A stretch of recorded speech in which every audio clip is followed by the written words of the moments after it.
Я Дэвид Карп, основатель Тамблера.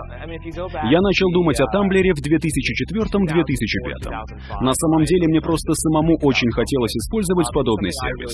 Тогда в сети была большая свобода самовыражения. Только появилась возможность выкладывать видео. Можно было загружать большие, высокого разрешения фотографии на флик. Писать в блогах сколько захочешь. Но в то же время, хотя технологии позволяли все больше и больше, сервисы разделились. Сложно было создать в одном месте что-то такое, что представляло бы тебя целиком. Твою идентичность, твой образ. Что-то, чем можно было бы гордиться. Существовал набор разных раздельных инструментов. Они позволяли показать всем лишь небольшой кусочек себя. Так что для меня Тамблер стал чем-то, чего я хотел для себя самого. Местом в сети, которое было бы мое, которое меня бы представляло. Я купил davidville.com за несколько лет до того, как зарегистрировал tumblr.com. Я хотел собственный домен, чтобы сайт выглядел именно так, как я хочу. И чтобы я пустил туда то, что хочу. Сейчас у меня все те же мечты. С тех пор, как на Тамблере появилось сообщество креативных людей, они стали нашей главной целью и задачей. Помогать им создавать лучшее, на что они способны, и показывать это аудитории.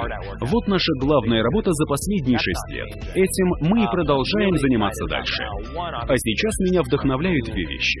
Во-первых, для Тамблера недавно произошло большое событие. У нас всегда были отличные инвесторы и партнеры. А теперь с нами будет работать одна из самых больших компаний в мире. Она поможет нам достичь более смелых целей еще быстрее. А во-вторых, сейчас совершенно невероятные технологии.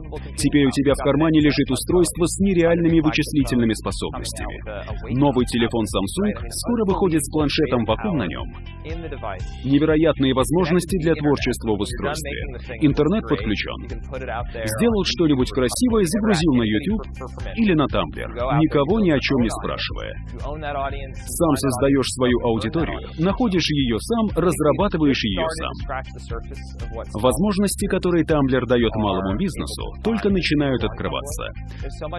Тамблер — это ведь платформа для создания брендов. Креативщики, которые им пользуются, создают свой бренд, свою карьеру, свой образ, часто с нуля. А иногда берут и приводят свою аудиторию и расширяют ее.